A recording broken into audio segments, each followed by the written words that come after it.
Welcome to a new Daily Top Askreddit video. Today's topic. A question for parents who've chosen not to vaccinate their kids. How do you feel when you hear about kids dying from a completely preventable disease that you yourself were vaccinated against decades ago? Bold of you to assume that they can read lol. Please take my poor man awards trophy: first place medal, sports medal, second place medal, third place medal. I don't think you'll get any answers here. They'd get downvoted to oblivion. If you're that curious, you might search the conspiracy sub for current events, like the measles death in Texas, which I'm assuming prompted this question. But honestly, I don't recommend it. Reddit needs another option besides the up and down vote. There needs to be an "I don't like this, but it needs to be an upvote cause it's true." Technically, upvotes are supposed to be for what you think adds to the conversation, not what you do or do not like, so upvote away. I learned about 40 years ago that there were always going to be a certain number of people in the world that expended energy to avoid being smart, and would literally work hard to find ways to be stupid. When I was a child, this was things like kids who would break their toys, or by trying to do things on a skateboard or bicycle without practicing them first. Now, I am an adult, and I wonder daily what the next stupid thing is that people will come up with. Both outbreaks of measles were in extremely religious communities. That is intentional brainwashing, not stupidity. Which I feel is worse because of the organizations actively causing the problem instead of a few random idiots. The West Texas outbreak was most in a very conservative Mennonite community who lived in that region because of very lax enforcement of schools and the like, and many of them did not vaccinate. There appeared to have been some bleed over into an adjoining county in New Mexico. The child died in Lubbock, and I hope there is no secondary outbreak there. When my kids were younger, I was in a few different parenting groups, and there were always at least a few anti-vaxxers. They didn't necessarily think vaccines even worked. They attributed the reduction in disease to better sanitation and modern medical treatments. I think they would blame the death on other factors. Modern medical treatments, oh so kinda like vaccines, loudly crying, loudly crying, loudly crying. Are the old, died with COVID, not from COVID, reasoning. Goes with the, all vaccinated people died because of the vaccine, reasoning. I've read these very same arguments in my parenting groups recently. The chance of a vaccine reaction is low enough where I felt vaccinating my kids against horrible diseases was worth it. My dad is anti-vax. There's also the factor of straight up not believing it at all. It's fake news, or a push by the elites, and evil conspiracy lies from Big Pharma, trying to scare you into taking their poison. If you see a parent struggling, they're a crisis actor. A fresh new take is it's somehow AI. Or if it's online, it's bots too. Pharma shill, or a bot, that's what you're called if you push back online. Maybe my dad is a little more extreme because he says all the same thing about school shootings too, but it's a pretty straight pipeline from vaccine denial to everyone above is out to get US, but not the actual government whose harmful bills you can actually read, full reality denial. OMG, are you me? It's seriously harmed our relationship. Nothing I do or say helps. He's so obsessed with Bill Gates trying to depopulate the world and chemtrails. I don't even know him anymore, sad face. My parents were crunchy anti-vax in the 90s. While I can't speak from their side, I can tell you as a kid I was worried. I felt like I couldn't get healthcare I wanted and needed until I was off my parents' insurance entirely. I'm my late 20s. I had to go through an accelerated vaccine schedule once I got health insurance and a steady job to afford them, as insurance didn't want to pay because I shouldn't have to have an MMR vaccine at 28. I'm very thankful I saw the writing on the wall so many years ago and got most of my damage control done before where they could enact what they're currently doing to America. Did your parents try to persuade you not to get vaccinated as an adult? Is it a source of any ongoing conflict? I no longer speak to them. This was but one brick in a very tall and thick wall to keep myself safe. I am not anti-vax, and the person this story is about is also not anti-vax, but her parents had her on a modified vaccine schedule because she had an older brother die due to an extremely rare vaccine reaction. I could imagine it being difficult not to blame vaccines if that happened to my kid. Edit, additional context, this happened 35 to 40 years ago.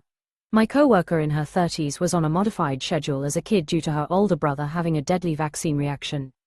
I knew someone from high school who became anti-vax after her son almost died from an allergic reaction to one. I empathize, but I really just wish she went therapy instead. She's killing more kids by spreading anti-vax propaganda. There is a very tiny amount of people who shouldn't vaccinate. Those people should actually encourage others be vaccinated to promote herd immunity. I am not your target, but I've spoken to people on this subject. This is what I've gotten. I realize that this is always a risk, but if the risk is that they catch it out in the world versus me being the one who brings it to them, I'll take my chances. Look, I've had experience or heard about experience. I wouldn't be able to live with myself if I gave that to my kid. From my POV, referring only to actual anti-vaxxers. Not, I'm politically against vaccines. Those people didn't rationalize themselves into that position, so you can't rationalize them out. It's really easy to write them off as dumb or irresponsible, but we'll never get anywhere while we sit on our high horse calling ourselves smarter. Their stance is usually ingrained in guilt, shame, or fear. Rather than saying, how does it feel to be so dumb you brought back a disease, you have to comfort them back in. Fear will always be taken more seriously than stats when they sit in it. Tell me about what caused you to lose faith in vaccines. Hear them out, validate their pain, hurt, fear. Don't try to convince them. Hear them. From there, it's a matter of identifying their fear with yours. I've been hearing about old diseases coming back. A child died from it this week. It's really scary. Eventually they'll spiral and say, well, IDK, what to do? Damned if I do, damned if I don't. Well, I think you're justified in your fear against vaccines. There is always a chance. We know there is also a lot of good, despite that chance. I won't tell you what to do. I personally don't like those odds. Quote, well thought out. We need to appeal to emotions more than ever. If logic leads them to uncomfortable thoughts, they will shy away from it.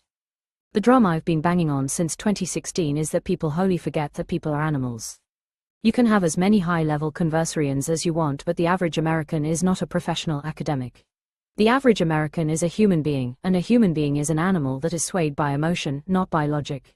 People are scared right now. The world has been economically in shambles for a very long time, and when your home and your food feel threatened, you take whoever can give you a comfortable other to be mad at and can promise you bread and warmth. A little off topic. When it's not a threat, you kinda ignore it. I recently cut my finger badly enough it kept bleeding for 16 hours despite all the appropriate first aid. To be fair, 8 of those hours were sleeping and wrapped appropriately, so I thought by morning it would be fine. It was not. Went to urgent care to get it glued together and they asked if I had a recent tetanus shot. I said of course. They asked the date and it turned out to be 14 years ago. I had honestly thought it was recent. Got my new TDAP and immediately signed up for all the boosters I had forgotten about. I am pro-vax, but it was still so easy to not update and ignore it when the diseases are uncommon and generally controlled by herd immunity. It took a pro-vax girl a real threat of tetanus to realize I was neglecting my health. I can see anti-vax folks even more easily not making the connection. As an accident-prone person, I just re-up on my tetanus anytime I get the opportunity. Well, yeah, but, it's been a couple years. Let's just top that off. I agree it's easy when you're an adult, but a kid should really be seeing a doctor for a well visit once a year where they get shots and stuff, so should an adult, but we're busy, unless the parent actively turns them down or is blatantly neglecting medical care. I did not vaccinate my child until I had to put her in public school. When I was around 7 to 8 years old, my dad brought my oldest brother home from the institution he had lived in since he was 5 years old. He was severely autistic and nonverbal outside of a few words and some sign language. I had never seen anything like him before and he scared the crap out of me for a long time. He had grand mal seizures and could be extremely aggressive towards my dad and to himself. I did not understand any of it at the time and my dad didn't bother to explain anything. All we heard was he was normal until he got the MMR shot and then he regressed. I know this has been debunked, but it did have an impact on my own choices. Another major factor in my decision was the fact that there are so many vaccinations for infants. I don't remember the exact number, but it's like 20 plus things in the first year.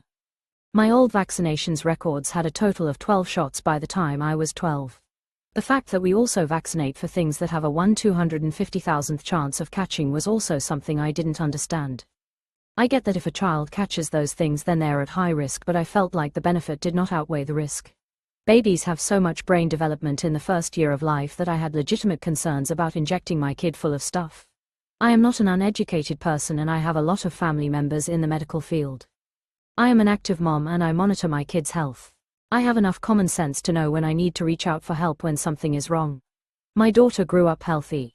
She rarely got sick and never had an ear infection or anything outside of minor colds before I had to vaccinate her. The uptick in sickness now is due to being in daycare and school now. I never pushed my views on anyone else about my kids' vaccination status because that is a personal choice that parents have the right to make. I stand by my decision to delay vaccinating my child. As far as what is happening right now, I think it's heartbreaking. I can't speak for the people going through it because I'm not in the midst of it. If it was happening in my community and my kid was still unvaxxed, I would be isolating her to protect her from what was going on. They have 1/250,000th chance of catching it because of vaccination. Kids in the US have around a 1 in 2,500,000 chance of catching measles if everyone who can is vaccinated, for example.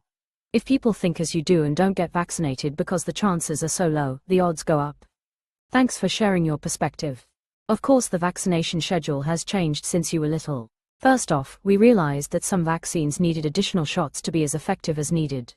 Shouldn't we improve the schedule when it's lacking? Especially with illnesses like the measles that need a 95% coverage to reach herd immunity. Others we realized were safe to be taken earlier, which is a good thing because infants are often more vulnerable to pathogens, so the earlier they get immunity, the better. We also developed new vaccines. When I was a child you got polio, MMR, TDAP and Hib and that's it. Now kids are so lucky to be able to be vaccinated against 13 strains of pneumococcus for example, and thus avoid most cases of meningitis. But of course the vaccine contains 13 strains so it looks scary, but it's not worse than any individual vaccination. I've done it as an adult, less painful than TDAP, and still less scary than meningitis or pneumonia in a 1-year-old. You talk about the low risk to your kid because of herd immunity. That's no longer going to be the case, and maybe you forgot about that lesson from biology, which is too bad. Because so many people decided it was better to be selfish, the miracle drugs that could have protected everyone's children will now protect no one's children. But they're a self-proclaimed, not an uneducated person, lol. I mean, many of those diseases are only that rare these days because of the vaccine campaigns. And a lot of kids might survive the disease but would also be profoundly disabled. Plenty of folks in the 1800s were rendered deaf or mentally disabled by mumps they caught as a child, for one example.